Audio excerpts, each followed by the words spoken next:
They looked down on the hospital janitor, but the general's daughter owed him her life. Nobody noticed the janitor when the floor gleamed beneath their feet. But the day he didn't show up, the whole ICU reeked of silence, and a life hung in the air like a question.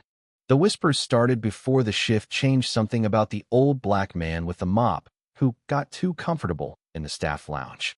Jeremiah Collins had worked at St. Eden Medical for over 30 years. 30. And still, not one of the white coats knew his last name unless it was written on a clipboard next to cleaning schedule.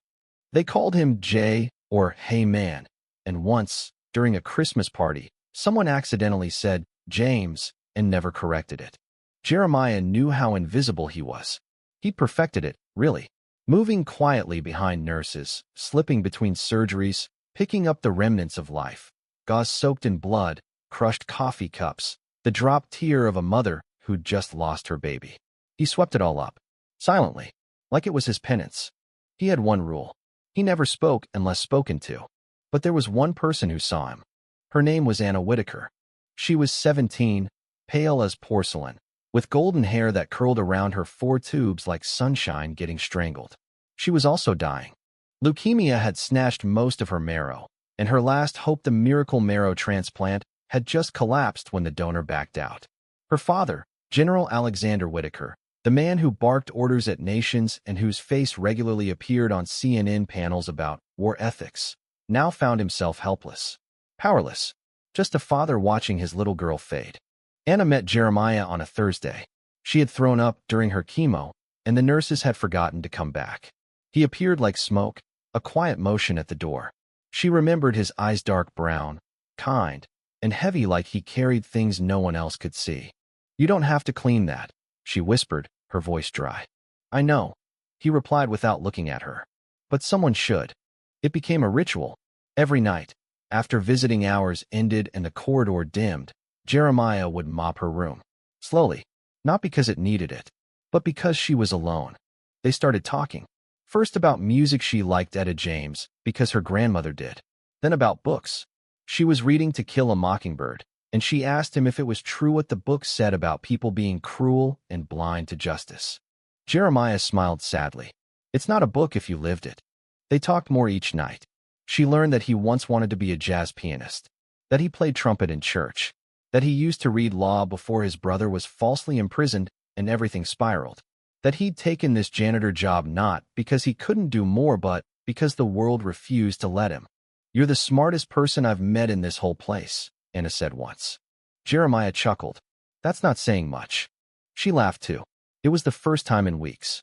On the 5th week, Anna crashed. Organ failure. Code blue. Chaos. Doctors stormed the hallway like it was a battlefield. Nurses shouted. Her mother collapsed outside the door, and the general once composed in press rooms and with soldiers broke. But not Jeremiah. He stood quietly by the emergency cart, watching, waiting, and when the surgeon said, "She needs a transplant within 72 hours or we lose her," he walked away. Not out of grief, but to the lab, and then to the blood bank, and then to the office of Dr. Barlow, the head of hematology. "You said she needed marrow," Jeremiah said. Barlow looked up, distracted. "We're doing everything we can." "No, listen," Jeremiah interrupted. For the first time in years, his voice had weight. "Test me." Barlow blinked. "You're not in the family pool. I worked here 30 years. You test every damn person in the cafeteria if you have to. Test me." They did, reluctantly. And the results came back, 95% match. Shock rippled through the hospital like electricity. The janitor, the nobody, the shadow in the hallway. He was the only one who could save the general's daughter. A meeting was called. Ethical committees, legal advisors, family members. General Whitaker refused at first. "I will not let my daughter depend on," he stopped himself before finishing. But everyone in the room knew what that pause meant. Barlow lowered his voice. "Sir, she will die in 2 days. We have no other match." The general looked at Jeremiah for the first time. Really looked at him. Jeremiah's face didn't flinch. "I'm not doing it for you," Jeremiah said quietly. "I know," the general replied, barely above a whisper. The transplant happened on a Monday. Recovery was brutal. Anna cried out for her mother, and sometimes, when the pain made her hallucinate, she called for Jeremiah. Always Mr. J. Never Janitor. When she finally stabilized, she asked to see him. He came in, slower now, weak from the donation, but standing tall. "You saved me," she whispered. He nodded. Someone had to. She reached out her pale hand. He took it. Two worlds meeting across the bed rails. Outside the door, the general stood in his uniform, silent. He hadn't left since the operation. But he hadn't entered either. "Sir," Dr. Barlow said, "he doesn't want recognition." "I know," the general said. "But that doesn't mean he doesn't deserve it." The hospital sent out a press release, short and sanitized. No mention of race. No mention of janitors. Just, anonymous donor saves life of decorated general's daughter. But Anna wrote her own story. In a school paper, then in a blog, then in an op-ed that got picked up by the New York Times. She named him. She told the world. She wrote, "I would have died if not for the man people walked past every day. He wasn't invisible. We were just blind." And the story exploded. The comments poured in, some praising Anna's bravery for speaking up, others furious that she embarrassed a respected military figure. But Anna didn't care. Neither did Jeremiah. What caught Jeremiah off guard wasn't the internet or the attention, it was the quiet changes that rippled through the hospital halls after the story went viral. Nurses who used to ignore him now said, "Good morning." Doctors he'd passed 1,000 times now held doors open or nodded politely. It felt strange. Like someone had switched on a light, but only in one corner of the room. The board of directors at St. Eden scheduled an emergency meeting. Not to apologize. Not to thank him. But to manage optics. They asked Jeremiah if he would be willing to speak at a press conference, just a few words, just a smile for the cameras. He looked them in the eye and said no. He'd already done more than enough. But the pressure didn't stop. They offered a raise, a new title, facilities specialist. They proposed painting a mural of him in the staff hallway. A mural? Jeremiah chuckled bitterly to Anna one afternoon while visiting her recovery room. "I asked for a living wage for 20 years and get ignored. Now they want to make me wall art." Anna didn't laugh. "I think they're scared," she said softly. "You remind them that their kindness is conditional." That stuck with Jeremiah. It echoed again 2 days later when he was stopped outside the hospital by a white woman with a designer purse and sunglasses that cost more than his monthly rent. "You're the man from the story," she said, pulling her phone out. "My niece showed me your article. Can I take a picture with you?" He politely declined. "Oh," she frowned. "I just thought you'd be more grateful." Grateful? Jeremiah walked home that night slower than usual. Grateful? The words circled his head like a mosquito he couldn't slap away. He'd saved a life. And still, he owed them something? A few days later, he got a call. From Marcus. His brother. The one who'd been arrested 30 years ago. Framed for a robbery he didn't commit. Sentenced to 25 years in prison because a white store clerk said it looked like him. Marcus was free now, living in New Orleans. He'd seen the article. He cried. "You finally got him to see you," Marcus said. Jeremiah didn't answer right away. "I'm not sure if that's what they see," he finally said. "Or just what they want to feel good about." Marcus sighed. "Maybe it's time we stop waiting for them to see us. Maybe it's time we see us." That stayed with Jeremiah too. He started attending community meetings in the evenings. At first, he just sat in the back. But then someone asked about workplace discrimination, and his hands rose before he realized. He spoke, not just as a janitor, or a donor, or a black man, but as someone who had been watching the world from beneath for a long, long time. His voice shook at first. Then it roared. People listened. A month later, Anna returned to school. She walked slower, her skin still pale, but she was alive. And she was louder now, louder in classrooms, in debates, in the student union meetings where kids tossed around words like injustice without knowing what they really meant. She made them know. "I don't owe you sympathy," she once told a fellow student who accused her of pushing race politics. "But you owe him your respect." She was talking about Jeremiah. She always was. That winter, the hospital received an award from the State Health Board for community excellence. They sent a plaque, posed for pictures, smiled for newspapers. Jeremiah's name wasn't mentioned. But by then, he didn't expect it to be. Because something deeper had started. Something larger. He'd been invited to speak at 3 different universities about systemic racism in healthcare. He told them stories not just about Anna, but about the night he watched a patient code while nurses argued about their lunch break. About the surgeon who referred to him as the help even after the transplant. About being mistaken for a patient's relative because he didn't look like he worked there. He told them about the day the nurse manager cried when she found out he played piano. "I just didn't think someone like you," she'd said, then trailed off. They always trailed off. But Jeremiah didn't anymore. He was tired of being quiet. Meanwhile, Anna received a letter from a girl in Idaho. She'd read Anna's piece. Her father was a janitor too. He was Mexican. People didn't speak to him unless something broke. The girl wrote, "Thank you for making someone like my dad feel like a hero. I didn't know I was allowed to be proud of him." Anna cried when she read it. She called Jeremiah. "Do you ever wish you'd said no?" she asked. "No," he answered. "But I wish I'd said yes to myself a little sooner." Later that week, General Whitaker showed up at Jeremiah's door, unannounced, in civilian clothes, a bottle of bourbon in hand. "I figured I owed you a conversation," the general said. Jeremiah stepped aside. They didn't talk about Anna. Not right away. They talked about war, about Vietnam, about how black soldiers got sent to the front lines faster, about the fact that Jeremiah's cousin never came back. "I thought I was doing good," the general said quietly, "building a country, defending people, but I missed the war happening in my own home." "You didn't miss it," Jeremiah replied. "You just weren't the target." The general winced, but he nodded. He deserved that. They sat in silence for a long time. Then the general placed something on the table. A medal. His own. "I want her to have it," he said. "But I want her to know it's not from me." Jeremiah looked at him. "She already knows," he said. The next morning, Jeremiah returned to work. Not as a janitor. He'd submitted his resignation 3 weeks prior. But he still walked the halls. He stood in the same ICU where Anna once laid, and watched as a new janitor, young, nervous, Dominican, pushed a mop with wide, cautious steps. Jeremiah walked over. "Take your time," he said. "Don't let them rush you." The young man smiled, uncertain. "You used to work here, right?" "I still do," Jeremiah said. "Just not with a mop anymore." He paused. "Remember this," he added, voice low. "You might be the only one here who sees everything. That makes you dangerous. That makes you powerful." And then he walked away, out into the cold air, past the mural they eventually did paint, even though he never stood for it. It showed a man holding a mop in one hand and a stethoscope in the other. No face, just a silhouette. Beneath it were 5 words.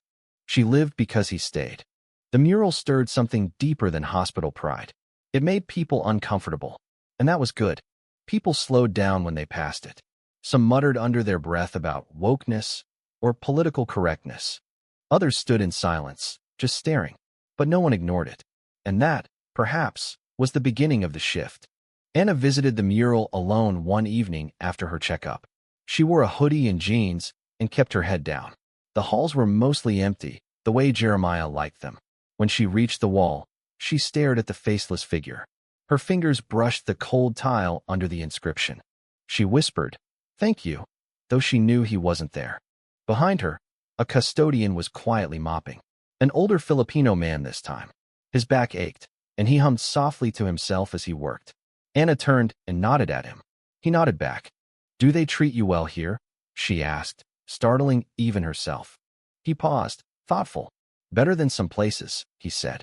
"Not as good as others. But at least now they look me in the eye." That mattered. It didn't fix everything, but it mattered. At home, Jeremiah sat by the piano in his small apartment.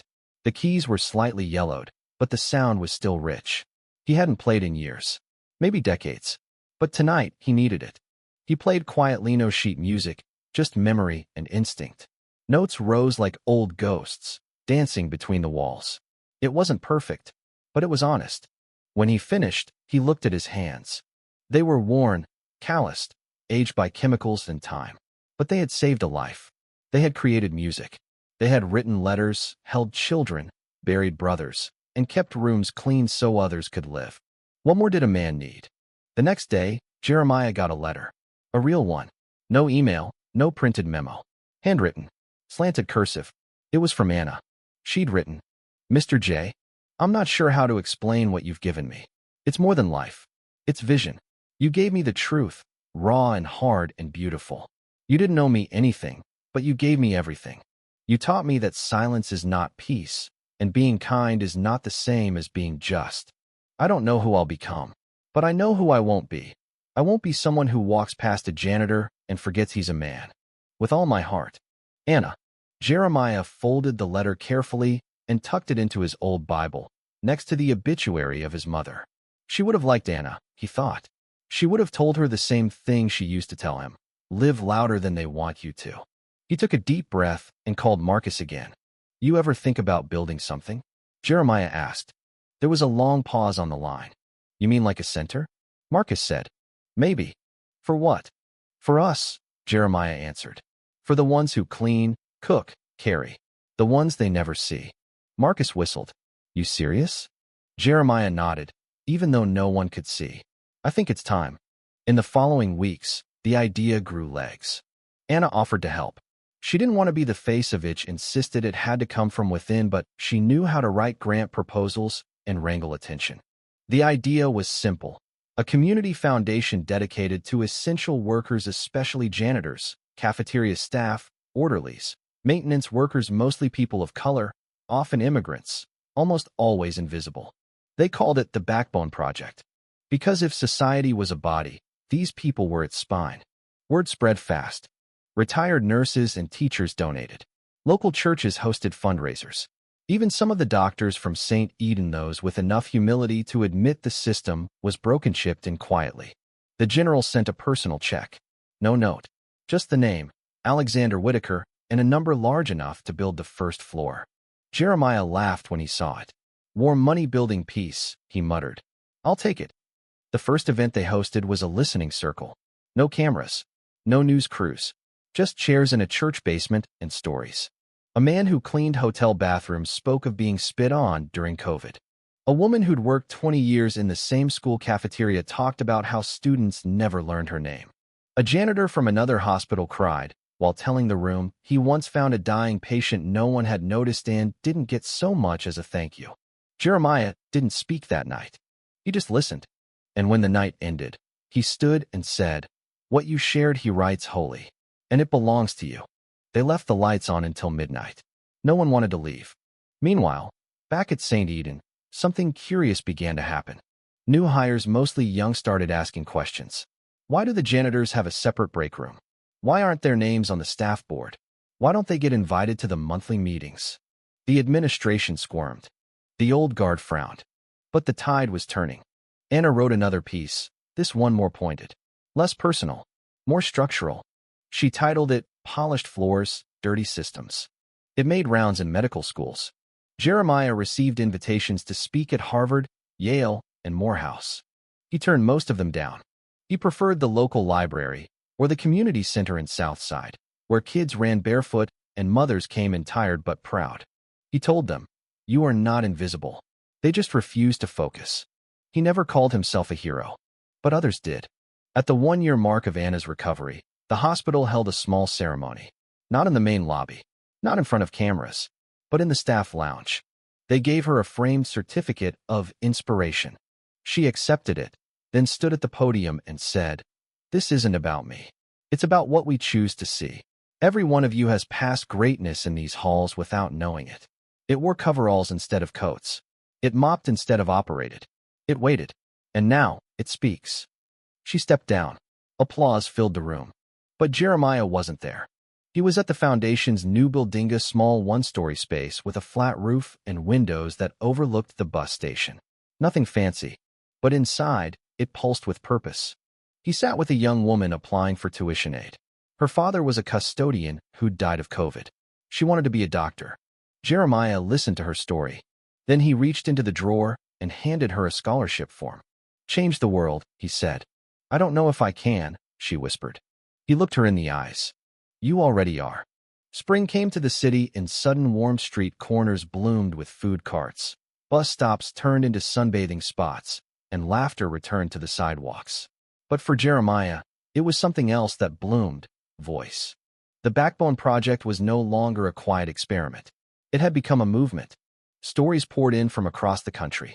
Letters from nurses who'd once looked past janitors, now writing in shame and gratitude. Children of housekeepers organizing clean uniform drives for school staff.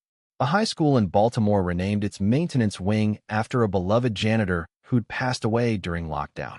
These ripples weren't loud, but they reached far. Jeremiah found himself on a stage again. This time, it wasn't in a church basement. It was at the Civic Hall downtown. The mayor was present. So were leaders from hospitals, unions, and even a few media crews. But Jeremiah didn't change his message. "I am not here to be praised," he said slowly, voice weathered but firm.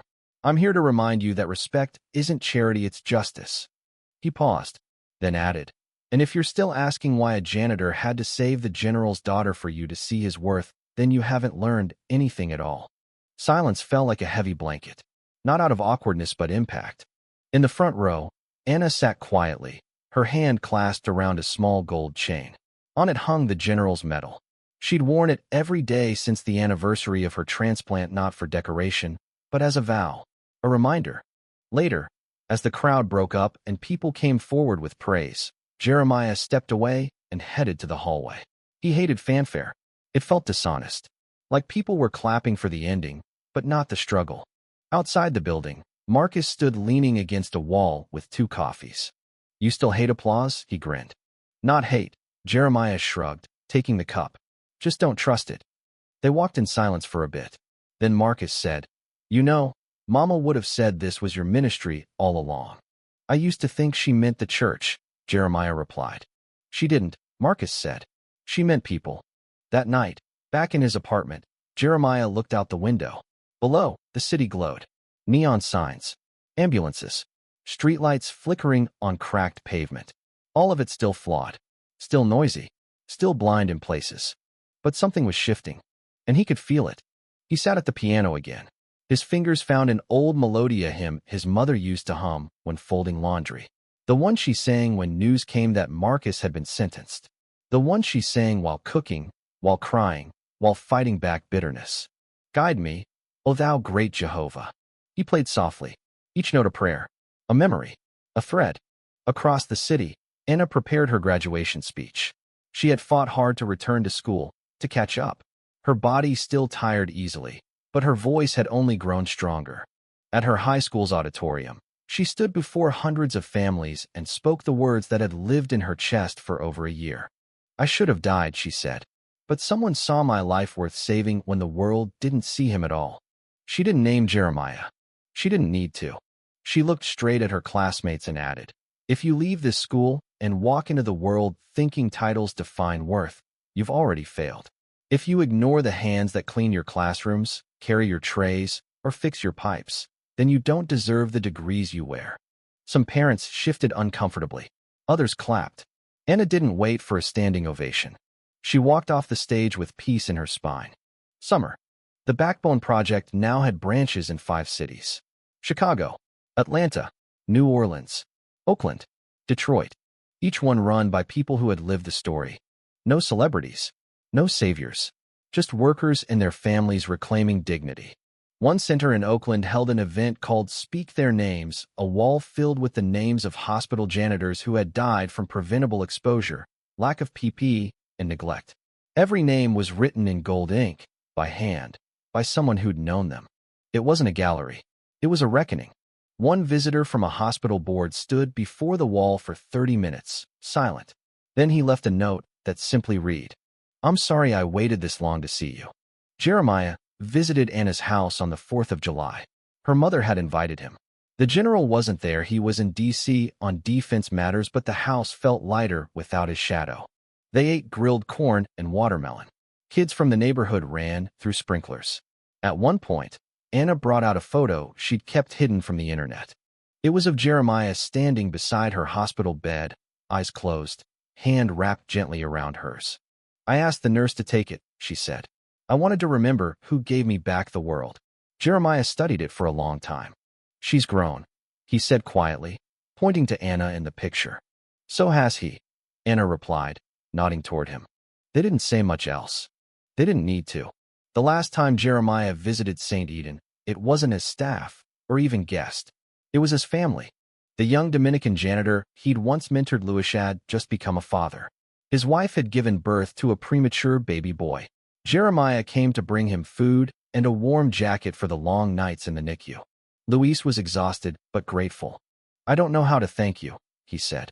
"You don't owe me thanks," Jeremiah smiled. You just keep the door open for the next one. As he left the hospital, passing the mural once more, he noticed something different. A small frame had been added beneath the painting. It read, "Dedicated to Jeremiah Collins, who cleaned what others left behind, and left behind what others now carry forward." He stood there for a while. A nurse walked by, one he didn't recognize. Young, white, freckled. She smiled and said, "Good evening, Mr. Collins." He nodded. "Evening." That was all. And it was enough. Weeks later, at the opening of the New York City branch of the Backbone Project, Jeremiah gave what would be his final public speech. His hair was gray now, his knees stiff. But his eyes still carried that same fierce, steady light. He stood before a crowd of over 1,000. Some wore suits. Some wore uniforms. All wore listening faces. "I used to think justice was too big for me," he said. "That someone like me just had to survive and be grateful. But now I know justice starts with noticing, and then choosing not to look away." He paused. "It doesn't matter what's in your hands. A scalpel, a mop, a pen. What matters is what's in your heart and what you do when the world pretends you're not there."